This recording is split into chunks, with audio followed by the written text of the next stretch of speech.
go ahead and show that video.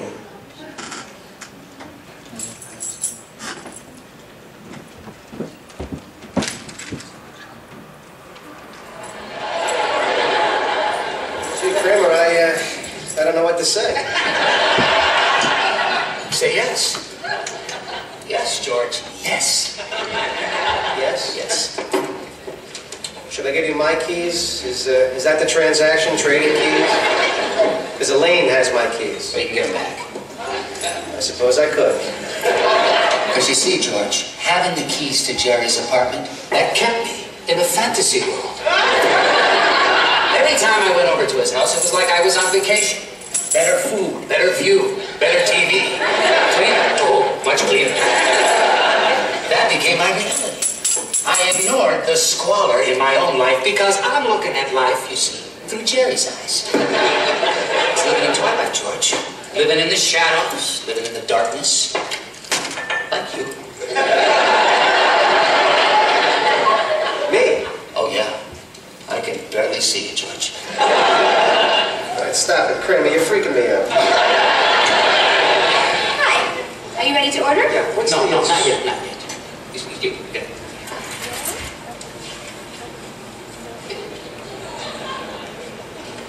Do you ever yearn? Yearn? Do I yearn? I yearn. You yearn? Oh, yes, I yearn. Often I sit and yearn. Have you yearned? Well, not recently. I craved. Crave all the time, constant craving. I haven't yearned. Look at you. Oh, Kramer, don't start. No. You're wasting your life. I am not. What you call wasting, I call living. I'm living my life. Okay, like what? No, tell me. Do you have a job? No. You got money? No. Do you have a woman? No. Do you have any prospects? No. You got anything on the horizon? No. You have any action at all? No. Do you have any conceivable reason for even getting up in the morning? I like to get the daily news. George, it's time for us to grow up and be men. Not little boys. Why? I'm going to California. You know, I got the bug. Yeah, I think I got a touch of something, too. Ever since I was in that Woody Allen movie. These pretzels are making me thirsty? That was one line. You got fired. I know, but man, I never felt so alive. Now, you coming with me? No, I'm not. All right, suit yourself. But let's keep this between us. We're key brothers, aren't you? You're not really going to go to California, are you? Up here, I'm already gone.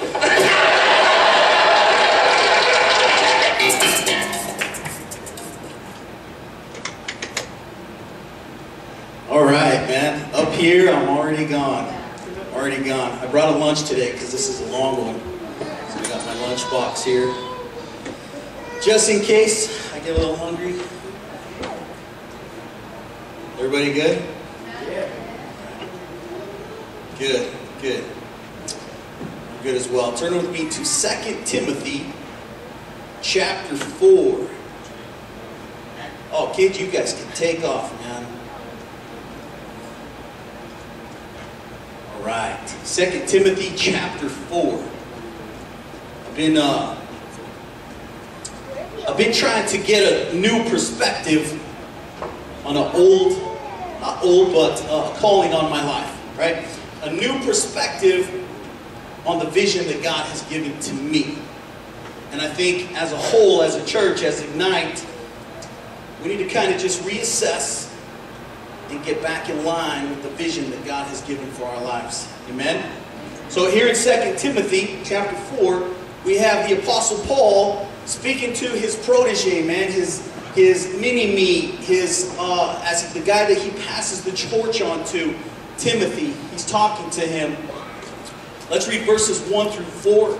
And it says, "In the presence of God and of Christ Jesus, who will judge the living and the dead, and in view of his appearing and his kingdom, I give you this charge. He's charging Timothy here. He's giving him something to attain. He's giving him something of meaning. I'm going to charge you with this. I want you to live up to this. Verse 2 says, preach the word. I give you this charge. Preach the word. Be prepared in season and out of season.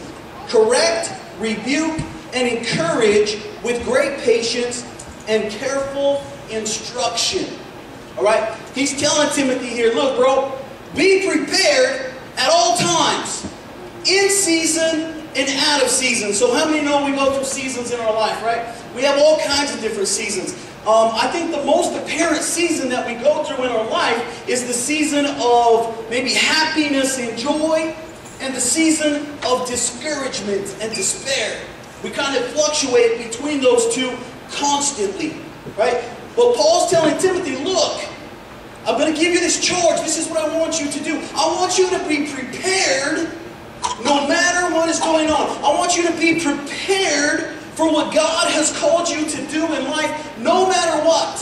So that's saying if God has called you to be a husband, man, He wants you to be prepared to be a great husband. Man, when things are tough and when things are great. If He's called you to be a parent, He wants you to be a great parent when things are tough and when things are great. He wants you prepared at all times.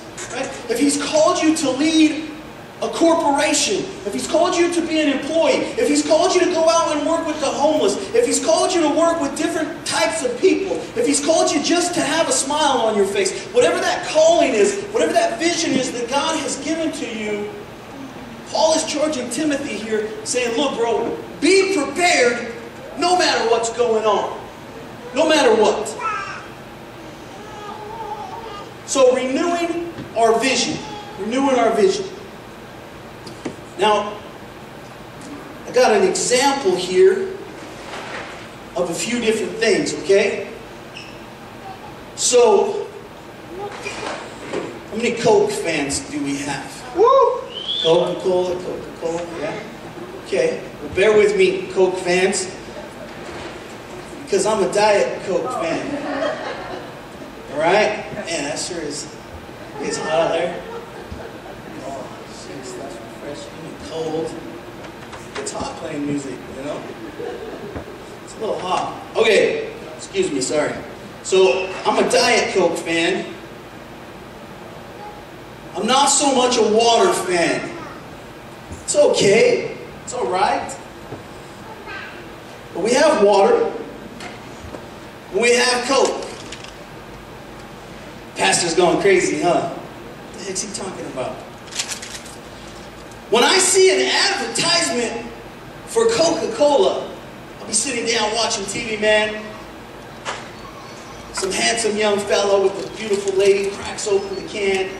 They're out on the beach, it's hot, the water's, you can see the waves, people surfing, people playing volleyball. Just the sound, man, get your mouth to water. Oh, wow. Right? It catches your attention, man. The colors of the can, I love red, it's my favorite color. There's a little bit of black in there. Silver, for you Raider Nation fans, right? It catches your attention. Especially when it's cold, man, ice cold in a cooler. The cooler always reminds me of camping. And man, you open up the cooler, the ice is rolling down the side, the water, it gets you thirsty, man. It's great, it's capturing to your eye. I'll tell you something about Coke. Coke contains carbonated water. Carbonation. It contains pure cane sugar. It contains caramel, food acid, flavoring, and they top it off with caffeine. Caffeine. Here's the one thing that we know about soda, about Coke, is that it is not good for our body, right? It's not good for our body. We know that in the long term, if we continue to drink sodas every day or even a couple times a week, we have the chance for some things to happen to our bodies, right? I didn't know all the things, so I looked on the internet. I said, well, what things?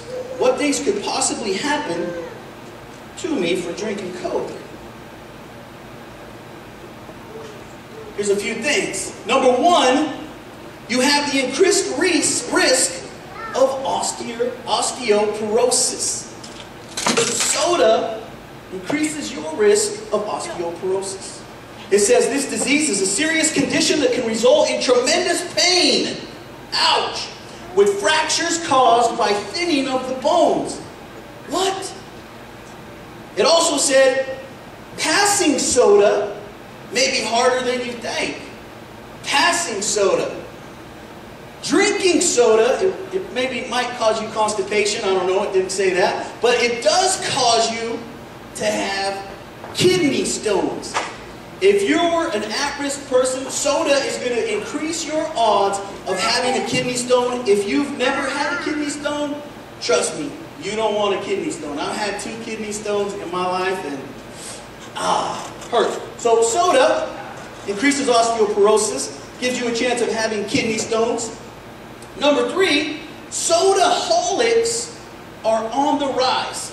Sodaholics. Right? Much like alcohol or any other narcotic, soda can become an addiction. I'll tell you what, I am a sodaholic. I am a recovering Diet Coke addict, that's for sure. I fall off the wagon, I get back on the wagon, and I usually fall off. It's hard, man. Sodaholics, right? You can become addicted. It has things in it that are addictive. Number 4, annually, the cost can be huge. With a 12-pack of soda averaging $3 to $4, it costs your family if your family drinks 3 per week, 3 12-packs per week, it costs you $546 per year. Per year. With the soda tax on it, it comes up to $790 per year. I'll tell you what, man, I'm a culprit of having soda in my fridge. Yes. Unfortunately. Number 5, soda is linked to tooth decay. Tooth decay, man. No matter how much you brush. According to a report published in General Dentistry, the phosphoric acid in soda causes tooth enamel erosion. So it doesn't matter if you're brushing. Every time you drink soda, it's eating the enamel off of your teeth. So eventually, you're probably going to have no teeth, I guess. I don't know. All right, I didn't know about this, but there is a syndrome called Mountain Dew syndrome. Yeah. Mountain Dew is America's #1 soda. I didn't know that. I guess that's in the teenagers. Yeah, Mountain Dew syndrome. It's, again, addictive, causes tooth decay. Here was a cool fact I found.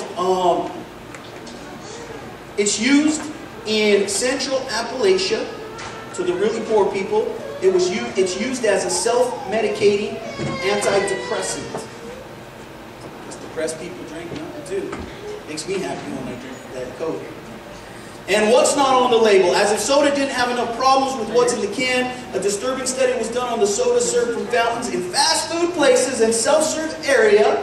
Hollins University found that 48%, almost 50% of sodas tested from the fast food fountains contain coliform bacteria, which is fecal matter. Oh, that's poop. That's right. That is poop, man.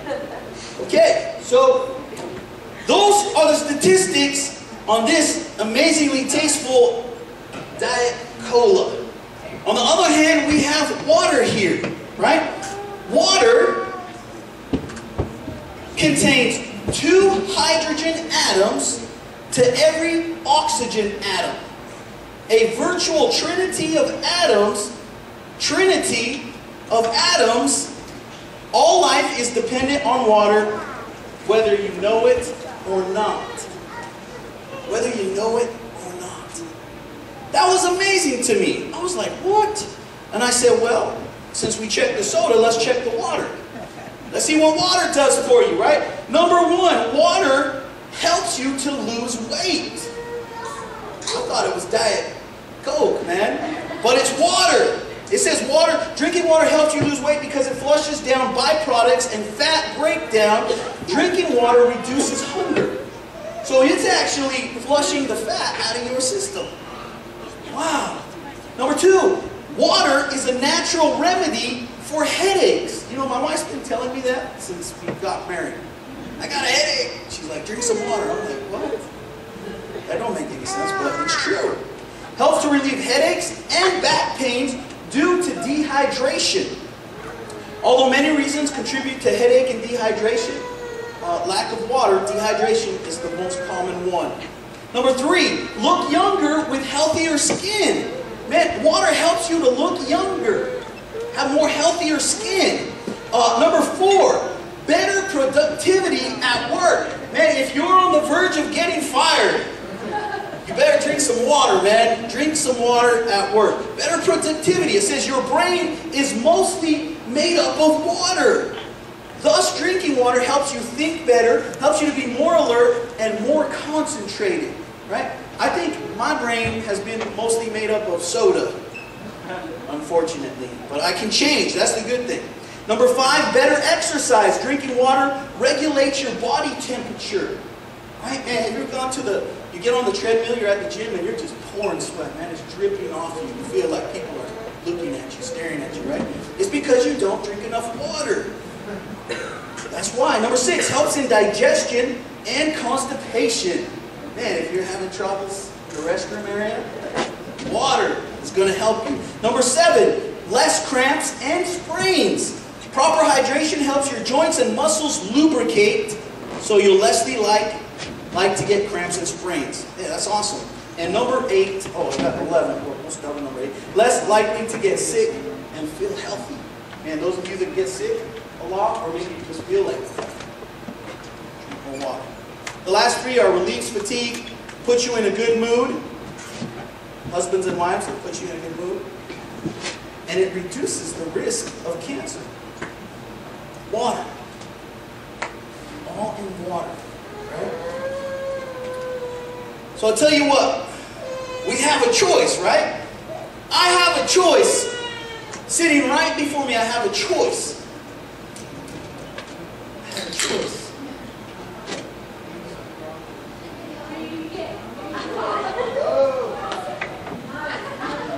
Oh my goodness. Oh my goodness. That is delicious. So we see the 2 guys up here, right? We see the 2 guys up here, George and Kramer. What is it that's on your horizon? What is it that makes you wake up? Is there anything that you yearn? That's such a weird word, but yearn. What makes you long for something? What is it that you long for? What is it that God's put in your life? What is it that He's dropped into your heart, into your soul, into the depths of your very stomach, man, that you want to achieve, that you know it's God-given, that He said, man, I prepared you for this, Pat. I prepared you for this, Yuli. I prepared you for this, Brother Mike and Rochelle. I prepared you for this specific thing. What is it? What is it? I tell you, man, you guys all know I just recently went back into the trucking industry, and we have a few office areas, right? We have a few office areas that we sit down, a conference room, even the break room. There's posters on the wall, pictures on the wall with inspirational quotes, right? You can do anything you set your mind to. Spread your wings and fly. And they have pictures of lakes with big pine trees and mountains, and you have them in your job. Bigger, better, stronger. That's one that I seen when I went to Reba's Compelled. I seen that, man, and it jumped right out at me, man. And I thought, that bigger, better, stronger, faster thing, that stayed in my spirit for so long, for months. That was in my head over and over and over. And I seen it one time in a workplace, and I thought, my goodness, this place is inspiring. Whoever's decorating, whoever's thinking, man, they're thinking, how are we going to inspire a person? How are we going to get their minds thinking? There was a company that did just the opposite. The company that came out, they had decided to put some demotivational posters up. to sell some demotivational posters. So I printed off a couple. The first one says, mistakes. It could be that the purpose of your life is only to serve as a warning to others. How many of you felt like that, man? I felt like that before. I was like, shoot, do not do what I do. Do what I say, not what I do, right? But that's not how life works. The next one was doubt. In the battle between you and the world, bet on the world. Wow. That's demotivational, right? That's really demotivational. Humiliation. The harder you try, the dumber you look. Losing. If at first you don't succeed, it could be that losing is just your style. Woo. That hurts, man. I've been on some baseball teams as a kid where we didn't win no games. That was a hard one. Despair. It's always darkest just before it goes pitch dark.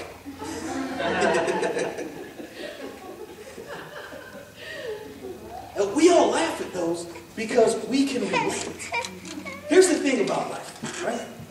If you can relate with it, you can joke about it. You can laugh a little bit about it because you've been there. You've done that, right? Here in 2 Timothy, 1 Timothy as well, Paul the Apostle is writing to Timothy because of this specific thing, right? If we only had this person in our life that knew everything because they failed, right? Then we would think, man, I should listen to that person. Man, if they failed so many times, they understand what I'm going through now, but they should also know what they should have done to get out of the predicament that they were in. So here's Paul telling Timothy, look, now, there's some things I want to tell you. There's some things I want to tell you. Jump back a chapter to chapter 3, and we're going to read verses 1 through 5. 2 Timothy chapter 3, verses 1 through 5. So the first word we read, it's the charge, it's the commission, it's the thing that we've been called to do. What is it that you've been called to do? What is it that your vision is? That's the first verse that we read. So we're going to jump back just one chapter, and let's read those verses. It says, but mark this, underline it, highlight it, memorize it. Mark this. He starts out with these words. Look, Timothy, and Paul. This is Paul writing to Timothy. Mark this. There will be terrible times in the last days. What? What? What kind of letter is that? It says people will be lovers of themselves.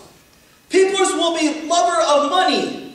Boastful, proud, abusive, disobedient to their parents, ungrateful, unholy, without love, unforgiving, slanderous, without self-control, brutal, not lovers of the good, treacherous, rash, conceited, lovers of pleasure rather than lovers of God, having a form of godliness but denying its power. And he says, have nothing to do with such people.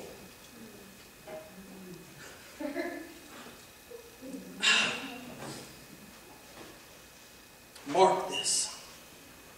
Here's the Apostle Paul, man. He is writing to Timothy from a prison cell in Rome. He's in prison in Rome. He's writing letters. He could be writing to his girlfriend. He could be writing to anybody.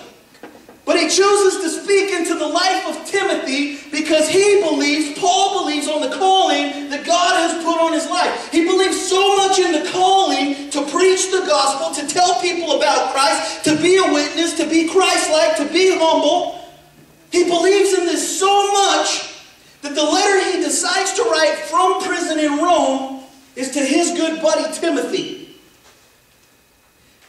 Tell you what, man, those of you that are the bro guys, you have bros, man, you have good friends. You want the best for them. You want the best for them.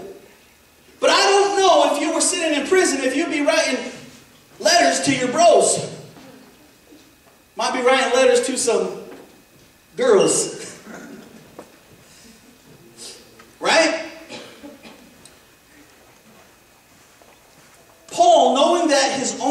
was at hand, he decides to warn his young protege, Timothy, of difficult days to come. And although he never loses his faith in God, it is clear that the aged apostle was deeply concerned about the trends and the things that Timothy was having to deal with, the things that he was surrounded by. Paul's concerned about them. I'll tell you, verse 1 is really the key to this whole chapter, right? To this whole book, essentially. Verse 1 says, but mark this. Timothy, mark this, remember this. In the last days, there is going to be tough times, right? And I'll tell you what, man, just so all you guys can stay with me here, whenever I've heard a preacher preach about the last days, I'll tell you what, the first thing I did was I tuned him out. I tuned him out, and the reason why I tuned him out is because I'm not the type of person that likes to be told, you're in the last days, so you better fix things up. I've heard this since I was a kid. Right? I've heard this over and over. So my initial thing was to turn him out. Because in my head, in my physical being, what I've seen, what I've learned is that Jesus has not come back for thousands of years. Right? And I've heard pastors talk about end times and this is happening and this prophetic thing is happening. But to the physical perspective, someone who's not on a spiritual level, who I was not, where I was not at, I didn't want to hear that. I didn't want to hear that because I didn't want to be scared into some choice.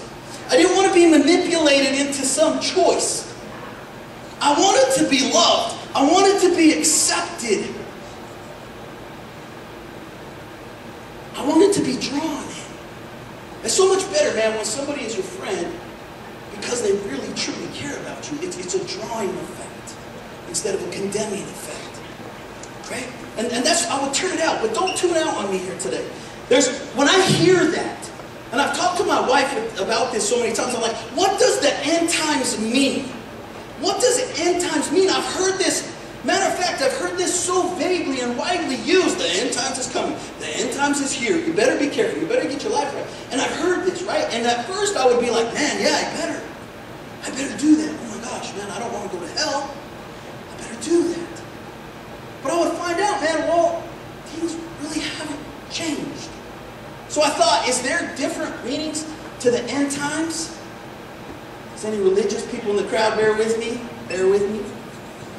But two questions came to my mind. The first is, what does Paul mean by the end, by the last days?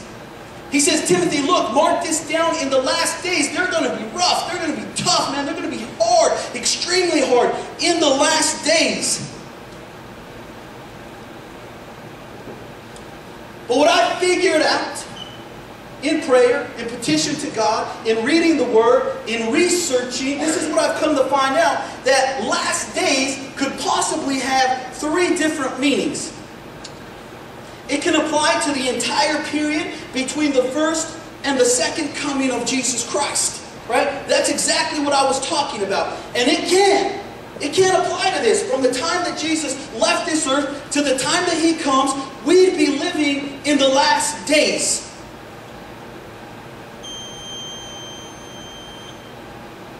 Oh, someone's popcorn's ready. It also applies, and listen to this. Listen clearly to this. It also applies to unique periods of spiritual testing that occur at different times and different places. Right? The Bible tells us, it warns us that we're going to go through a spiritual testing. A spiritual testing. And here's Paul talking to Timothy saying, look, man, you are going through a trial in your life. He had sent him to the church in Ephesus to try to help these people.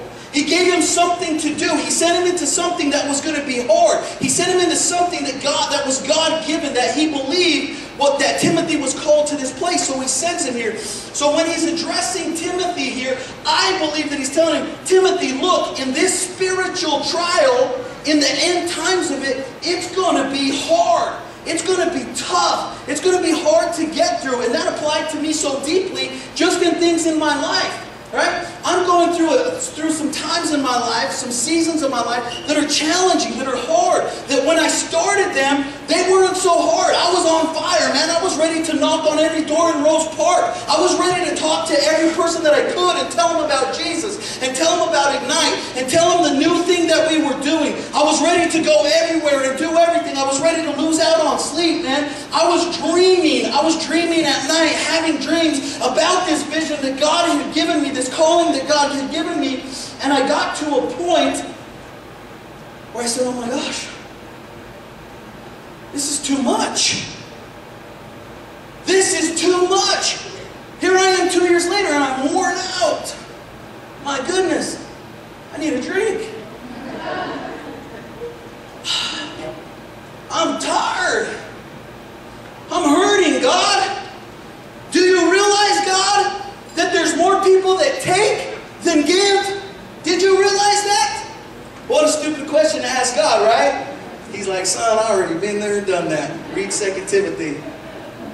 God, do you know that there's more people that are not willing to help than are?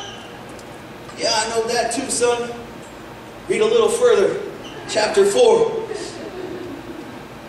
I said, God, do you realize that I give my heart away to people who just continuously break it? And he said, oh yeah. Go back to Matthew, Mark, Luke, and John, buddy. Go back a ways. I said, God, I'm feeling fatigued, man. I'm feeling tired. I'm feeling a little bit lost. I'm starting to lose my edge. I'm starting to lose who I was 2 years ago. I'm starting to lose my perspective on my calling. My vision's getting a little bit hazy. Not my physical vision, but my vision that you've given to me, the calling that you put in my life. There's something there. It's becoming harder to stay 100% every day. Right? That's my life.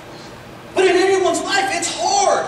When you get to those points, man, when your kids are acting a fool, when your finances are terrible, man, when your relationships are horrible, they're in the dumps, man, when you hate going to your job. I've been there, man, I hate it. It's disgusting, man, to punch in the clock when you just want to go home. You get to the point that you're looking at people in the face and you don't even want to see them, let alone hear them talk. Just be quiet, everybody. We get to these points in our life. Right? But then we start to feel the guilt. Oh my gosh, God, I'm sorry. I can't believe I treated so-and-so like that. Oh, I'm the worst Christian, man. That's not the case. The case is that we've done some things that are not so productive. Did we find that last video? Go ahead and wait 1 second. So, this is the perfect video. I was kind of surfing Google, and I thought, what does the last days look like? What does it look like? How can I show the people what it looks like? And what came to my mind was this. When a woman is pregnant, what happens the first month? Celebration. Woohoo! Man, we got little blue things and little pink things, and we're getting ready for a baby shower, and we're looking for clothes at the store, the little cute ones. We're buying shoes. We're picking out cribs, man, and it's joyous. It's exciting, man. We're happy. We have anticipation of what's to come, right? And then month 4 or 5 rolls around, and she's kind of like walking around, and her back starts to hurt. Oh, goodness gracious. It hurts a little bit, but I'm still happy. I'm still going. I'm still trying. But man, month 8 rolls around. I come home from work and she's grouchy. What did you bring me for dinner? Even the voice changes, right?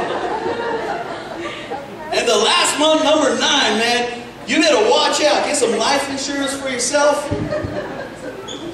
Get ready to hear some bad words. Get ready to hear what a jerk you are. And what happens, man, we see this on TV. The water breaks, man, and you're headed to the hospital, and it's like, ah! It's like Poltergeist. What? Give me an epidural! Ah!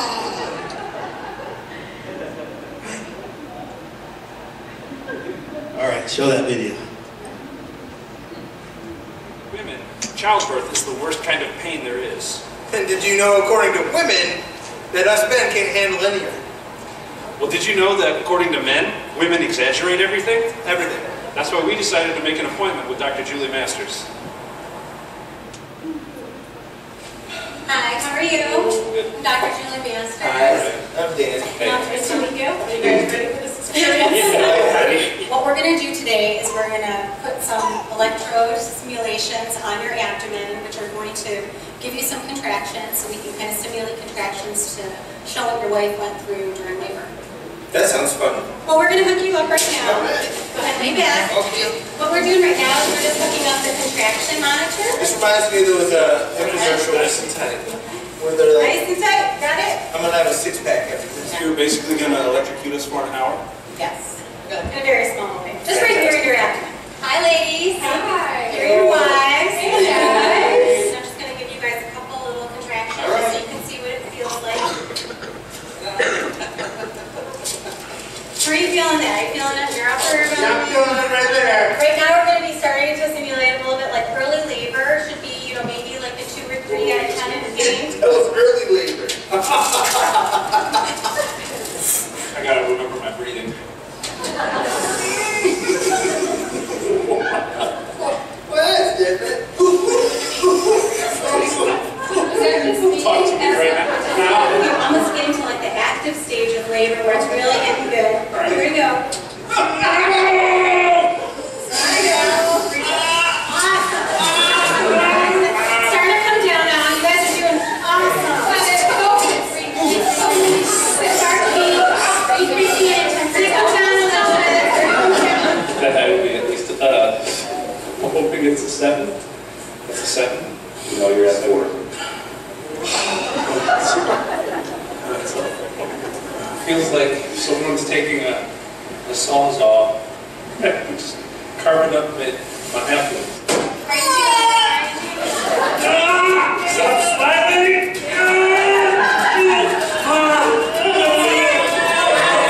Starting to really calm down now. You're doing really great. And now in normal labor, you'd be having a contraction pretty soon again. Okay? I don't want that yet. Okay. Can we do it? I'm gonna throw up.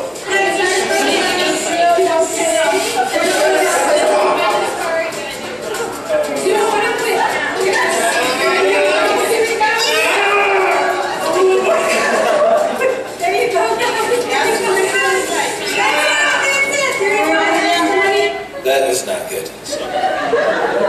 That sucked. That was horrible. Better than I thought it was.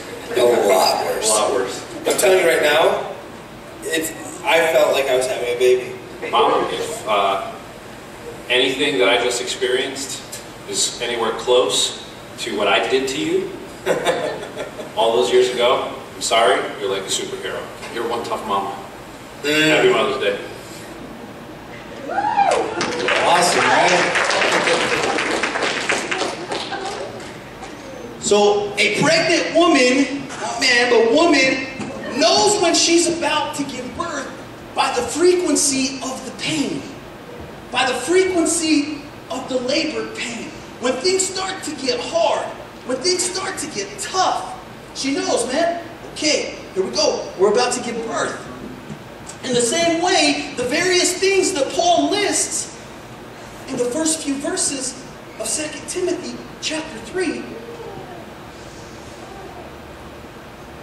they're always going to be present in some form. The hardships, the trials, the tribulations. But here's the thing that he starts out with. Look, mark this, write this down. In the last days, in the last part of the seasons, in the back half, they're going to get worse. They're going to be harder. So I'll ask you today, are we in the last days? Are we in the last days? But no matter how we define it, no matter if you're looking at it out of perspective of seasons, no matter if you're looking at it if we're in the end times as far as Christ's return, the answer is yes. Somebody, somewhere, some of us are living in the back half of a season, right? Where it gets hard, where it gets tough. Those are the times when we feel like, man, I really just want to give up right now. second question that came to my mind that we're going to address is, what will the last days be like? What will the last days be like? The word translated here in the Bible, terrible, it occurs only here in 2 Timothy and one other place in the New Testament. It also occurs in Matthew chapter 8, verse 28. In its other occurrence, it refers to the two violent men who were possessed by demons in the region of Gadara. Only 2 times is this word terrible from the Greek translation used in the New Testament. But we see in Matthew these 2 guys, they're wild, uncontrollable men who lived among the tombs. The last days will be fierce, they'll be violent, they'll be dangerous, they'll definitely be frightening. We're going to go through these seasons.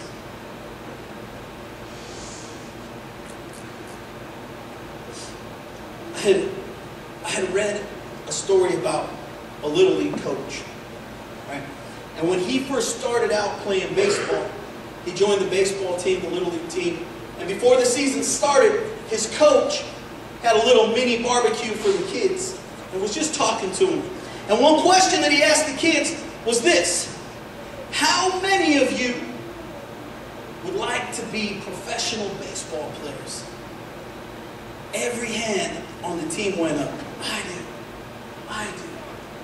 I do. And I remember as a child wanting that same thing. I remember playing in my backyard, throwing the ball up in the air and catching it. Imagining that I caught the game-winning out.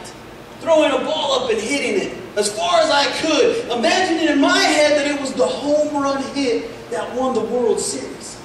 Right? Imagining that we were Babe Ruth, Mark McGwire. Professional baseball players. Well, this Little League coach, when he grew up, he decided to coach his own son's team. And guess what he did, man? He decided to have a pre-barbecue before the season. He's sitting around talking with all the kids, and he asked the exact same question. He says, how many of you would like to become professional baseball players?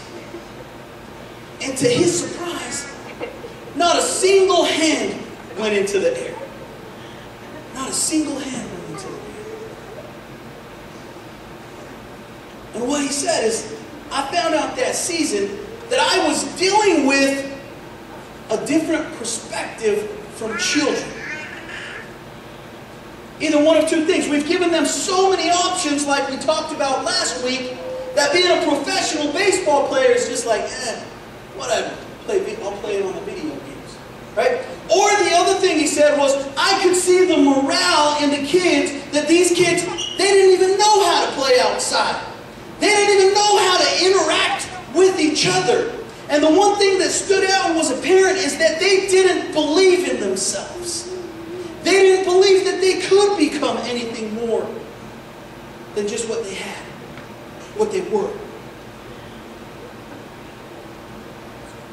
And I thought, man, what a contrast between people who have vision and people who lack vision. That is the exact same thing. We deal with some people that have vision and that strive for better. But we deal with people that have a lack of vision. Well, this is all I can do. This is all I've been equipped with. Right? And I think sometimes we might perceive it as laziness. We might perceive it as a million other things. But the bottom line is that if somebody lacks vision, they're not going to accomplish anything. What is there to accomplish? What's the purpose of getting off the couch if there's nothing to do? What's the purpose of going on a job if I'm never going to be in a race? This is the thought process. This is how we look at things.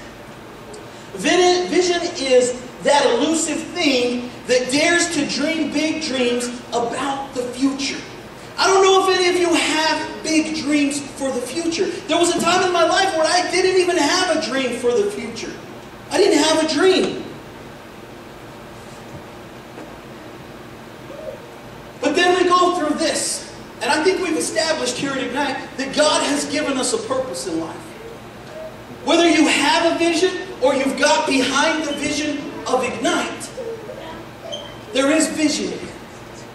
But here's the thing about vision too, is there's times that we go through when vision fades. When vision fades. The flame of our vision begins to dim, its passions begin to ease, and its heat begins to cool. It begins to just cool down. I'll tell you, one of the best things that I love, man, I don't know if it's so good for me, but I love this, man. Waking up early and going to work, I stop and I get a hot cup of coffee, man. I put some cream in there. Man, I just sip on that. I get to work probably about a half an hour early just to sit in the parking lot and drink coffee. Nobody talks to me. Nobody interrupts me, man. It's creamy on my tongue, warms my throat, wakes me up. My eyes are I look Chinese. By the time I'm done, man, my eyes are wide awake. And I'm ready, man. It helps me get in that mindset. It gets my game face on. It gets me prepared for the day. But there's some times, man, if I'm running behind schedule, I don't have time to finish my coffee in the pace I'd like to. So what happens, the coffee gets cold. It starts to get warm, and it starts to get cold, and it doesn't taste so good, especially on a cold day, right? A winter day, and you're trying to, man, warm up for the day and get ready to go to work. And all of a sudden, your coffee's cold. That's the worst thing for me. That's one of the worst things for me. It's the same thing with the vision in our life. If you don't think people can tell that your vision has become cold, you're crazy. People know when you approach them if you're on fire for God and if you have vision in your life or you don't. Or you become cold, right? You've just become a pile of old burned up coal over here, the wood, the ashes, the remains of what used to be a hot fire. That's no good to anybody, right? If we go camping, we want to be able to roast marshmallows. We want to be able to roast hot dogs. It's the same in our spiritual life. When we come to people, they want to be able to feel something good. They want to be able to warm up. They want to be able to be healed and delivered. They want to be able to see a smile on someone's face. I've never seen nobody roasting marshmallows on ashes from last week. Nobody. Nobody wants that. So here we find Timothy. The Apostle Paul had sent Timothy to try to salvage this mess in the church of Ephesus. Yet when Timothy got there, he found that he himself was way in over his head. This is what he walked into. He walked into an entire leadership team in the Ephesian church that was older than him, that was cold, that was tired. They didn't respect his leadership. They didn't enjoy his enthusiasm. They barked at him. They bucked him when he wanted to do something. To make matters worse, Timothy was shy. He was timid. He had the tendency to avoid confrontation. And the stress of his ministry assignment was affecting his health. Listen to that. The stress of the calling on his life, the stress of the vision that God had for his life, was starting to cause trouble on his health. And this was crazy to me, because this is the same thing that I've suffered with from time to time. He was starting to have problems with his stomach. Ulcers, probably kidney stones from worrying too much or drinking too much soda. Right? He started to have stomach pains. He started to become discouraged. He started to want to turn away and hide in a corner. And Paul, from a prison cell, realizes, man, this guy needs some help.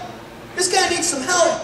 I'll tell you, when I took my first job as a pastor in Cheyenne, Wyoming, Good Shepherd Assembly of God, I'm a youth pastor. I tell you, I had no idea what I was doing. All I knew was that I was excited. I was on fire. I wanted to see kids' lives changed and transformed. I want to see people go to Bible school. I want to see missionaries produced and pastors produced and worship leaders produced. I want to make a difference, man. I was on fire. Reba and I went in there, man, and we did our best, right?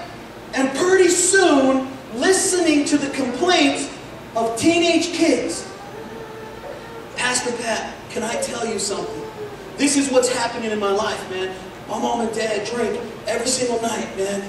I'm sick and tired of it. They fight. My dad beats her up all the time.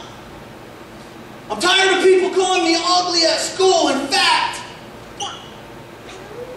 I'll tell you, man, teenagers have a lot of stuff going on in their lives. I got to hear them firsthand. And as a pastor, as a young pastor, my stomach began to hurt. My heart began to break. And the first thing that I could think of was, man, I have to fix all of these problems. I'm running here. I'm running there. I'm running over here. Now I'm over there. And I'm trying to do the best that I can. I'm confronting parents. Now I'm battling parents. Man, you guys are the worst parents. I can't believe you guys are even parents. I'm actually doing this. I'm running around. And when I get home at night, I was like, oh, something's wrong with my stomach. Oh, it hurts. The pain. God, whoever wants to become a pastor? Jeez. The stress of my calling, man, it got to me. And it happens, man. It happens in marriages. It happens in homes. It happens in the perfect job. It happens with our kids. It happens with our finances. Right? But Paul's writing in here, look, man, if it's really tough right now, bro, you're almost there. You're almost there, man. Keep pushing through it. Keep pushing through it. Timothy's vision had dissipated. The excitement and enthusiasm he once felt when he joined this ministry team was fading. Somewhere between his bad health, his discouragement about the church in Ephesus, and his fear for Paul's life, Timothy's vision had slipped away. I'll tell you, this 2 Timothy and Titus are the last two books that the pen of Paul the Apostle wrote before his death. Before his death, Paul's writing these knowing his death is at hand. And so I thought this, if I was penning the last words that I'd ever write down, what would I say? What would I say? How would I relate to the people that I love the most in this world? What I'm feeling inside, and what is best for their future, what is best for their children's future, what is the best way that they can live possibly to enjoy their life. And I thought, man, I'd probably say, you know what?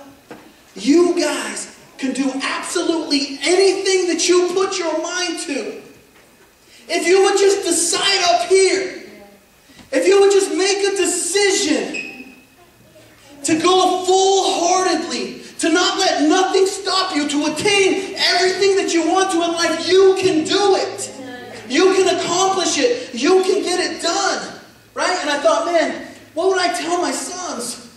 What would I tell my sons? And I thought, man, I would tell them, look, guys, I'm not going to be here too much longer. So here's what I need you to do. I need you to take care of your mama. Make sure that she doesn't struggle. Take care of your sister.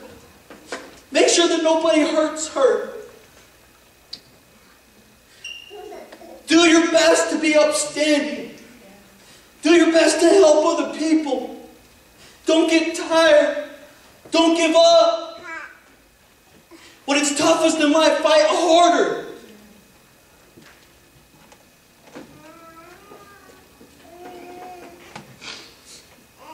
I would tell every person, man, that I know I'm so proud of you. I'm so proud of you. I'm so happy that I've been able to have a relationship with you. And mostly I would say, man, don't get caught up doing the wrong things. Here's the thing. If we compared this to our spiritual lives, if this was the representation of everything bad for you, sin, temptation, right? We know that in the end, soda, it's going to be physically bad for us, man. There's all things that can happen to us, diabetes, all these different things, right? But we continue to choose. But we also know this. The Bible refers to God, to Jesus Christ, as living water. We could spend thousands of dollars a year on that when this is free. And this is the only thing that your body requires to live, and to live abundantly, and to live effectively, and to live without sickness, to live with vitality, to live with joy, to live with a smile on your face. Can you believe that studies prove that this gives you joy? This gives you joy. In our pursuit of the vision, this sidetracks us. This sidetracks us. In our spiritual lives, in the pursuit of the vision, the enemy's saying he's going to give us sidetracks. Stuff that's going to get our attention. Stuff that's going to taste good. Stuff that's going to feel good. Stuff that's going to, man, you're going to enjoy it. But when you use it here, it hurts you here. It hurts you here. And this is the message that Paul's trying to relay. This is the message that he's given to Timothy. Verses 10 through 14 show this. Chapter 3, same chapter. He goes on to speak to Timothy and he says this. You, however, know all about my teaching, all about my way of life, all about my purpose, my faith, my patience, my love, my endurance, my persecutions, my sufferings. What kinds of things happened to me in Antioch, Iconium, and Lystra? The persecutions I endured, yet the Lord rescued me from them all. In fact, everyone who wants to live a godly life in Christ Jesus will be persecuted. While evildoers and impostors will go from bad to worse, deceiving and being deceived. But as for you, continue in what you've learned. As for you, Timothy, as for you, Pat, as for you, Sister Charisse, as for you, Reba, as for you, Mom, continue in the things that you have learned and have become convinced of, because you know those from whom you learned it, and how from infancy you have known the Holy Scriptures, which are able to make you wise for salvation through faith in Christ Jesus. All Scripture is God-breathed and is useful for teaching, rebuking, correcting, and training in righteousness, so that the servant of God may be thoroughly equipped for every good work.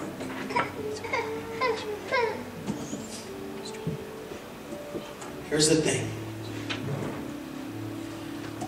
No matter how many times you go to this, there will always come a point in your life, whether you choose it or you need it out of desperation,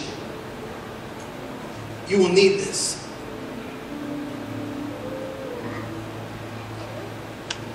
And the thing that we know about this is that this is the key to a life of prosperity. The water, the living water, Jesus Christ, that's the key. That's the key. And here's one thing I want to tell you about this. Just just when you think you found in the world what will satisfy your soul, just when you think you found that right person, that right relationship, that right job, that right amount of money, just when you think what the world has to offer you is going to sustain you, you find out about something else. And when you get tired of that, you find something else. And something else. And something else.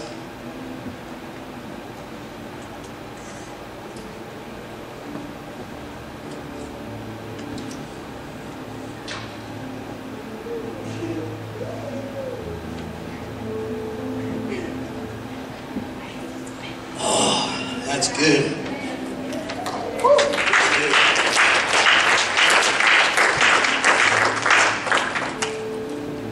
I'm going to end with this story. It says this: there's an old story of an eagle who on an early morning during the spring thaw soared high above the forest looking for something to eat. As he followed the course of a river, he looked down and spied a small rodent trapped on a piece of ice that had broken free and was floating down the river. Seeing an easy meal, the eagle swooped down, landed on the ice. He killed the mouse and he began to eat it.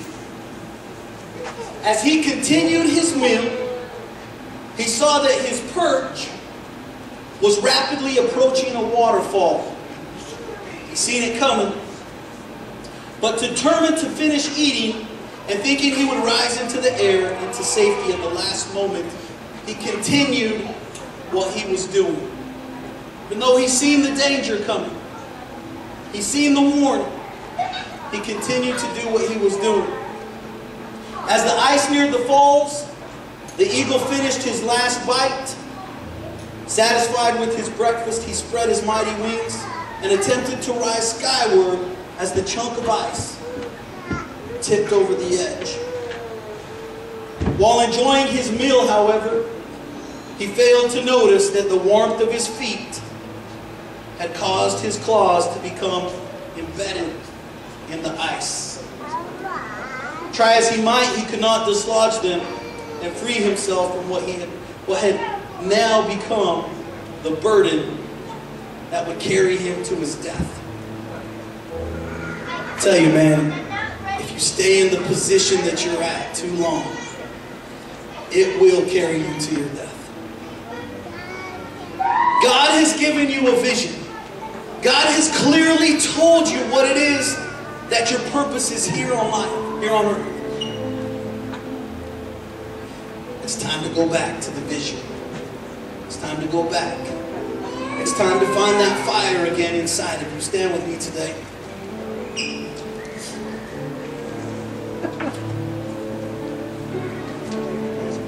The thing is here is that we all go through it. We all go through it, man. It's nothing to be ashamed of. It's nothing to be ashamed of if you've lost your way, if you've lost your fire. You may still be working hard at what God's called you to do, but you're doing it unenthusiastically.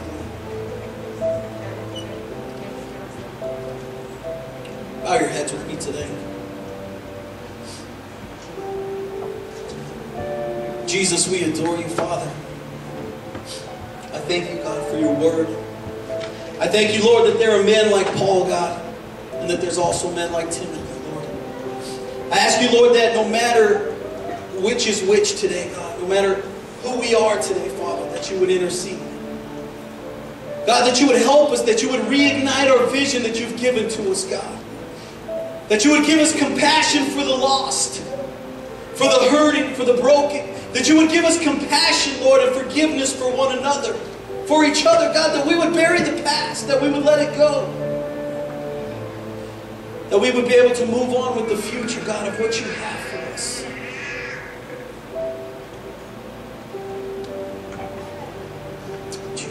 praise you today. Thank you, God.